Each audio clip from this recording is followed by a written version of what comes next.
টানা ৭ দিনের বিক্ষোভে তুরস্ক চলে গেছে বিরোধীদের হাতে। তাই এবার নিজের মসনদ বাঁচাতে নতুন পরিকল্পনা করেছে দেশটির বর্তমান প্রেসিডেন্ট রিসেপ তাইয়েপ এরদোগান। ২২ বছরের ক্ষমতা যেন হাতছাড়া না হয় তার জন্য কোন কৌশল অবলম্বন করবেন তিনি? নৃশংসতা নাকি সমঝোতা? কোন পথে হাঁটবে তার প্রশাসন?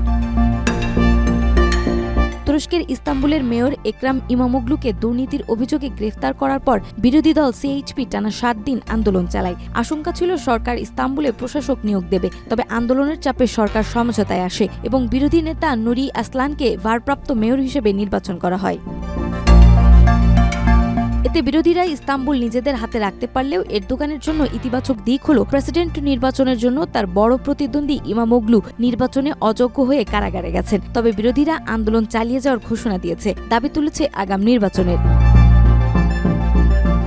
এরদোগানও কৌশলে এগোচ্ছেন।